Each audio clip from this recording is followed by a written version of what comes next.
कंजूस आदमी अपनी पत्नी के साथ मेले में गया। वहाँ उन्हें एक प्लेन वाला दिखा जो एक राइड के 2000 रुपये ले रहा था। प्लेन को हवा में वह कलाबाजी खिलाता और घुमा फिरा कर वापस ले आता। कंजूस की पत्नी की बड़ी इच्छा थी कि उसे भी प्लेन की एडवेंचरस राइड करने का मौका मिले, लेकिन बेचारी जानती थी कि उसका पति एक नंबर का कंजूस है। फिर भी वह ऐसा मौका खोना नहीं चाहती थी, इसलिए उसने अपने पति से अपनी इच्छा जताई। पत्नी के अनुमान के मुताबिक कंजूस ने मना कर दिया और बोला, भले ही ये तुम्हारी बड़ी इच्छा है प्लेन में घूमने की, लेकिन 2000 रुपये तो आखिर 2000 रुपये होते हैं। इसके बाद वह दोनों हर साल उस मेले में घूमने जाते। समय बीतता गया। कंजूस की पत्नी अब 75 साल की वृद्ध हो गई थी और अब वो चाहती थी कि इस साल के मेले में उसका पति उसकी इच्छा पूरी कर दे। इसलिए इस बार उसने कुछ ज़्यादा ही जोर देते हुए प्रार्थना की, देखो अब तो मेरी उम्र हो चली है, क्या पता अगले साल मैं इस मेले में आ भी पाऊंगी या नहीं।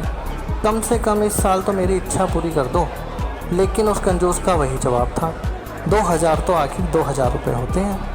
किस्मत से उनकी यह बातचीत प्लेन के पायलट ने सुन ली और उन्हें अपने पास बुलाकर बोला, मैं आपको इस प्लेन की राइड फ्री में करवा सकता हूँ, लेकिन मेरी एक शर्त है कि इस राइड के दौरान आप दोनों में से किसी के मुंह से जरा सी भी आवाज़ नहीं आनी चाहिए।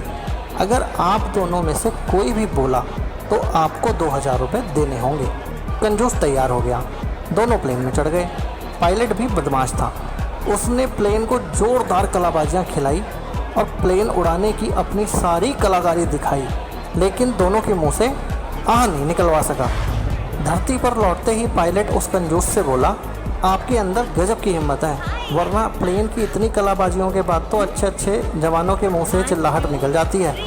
कंजूस बोला, एक बार तो मैं भी सोच रहा था कि ज़ोर से चिल्ला के आपको बता दूं कि मेरी पत्नी प्लेन से नीचे गिर गई है, लेकिन फिर ये सोचकर चुप रह गया कि 2000 रुपये तो 2000 रुपये होते हैं।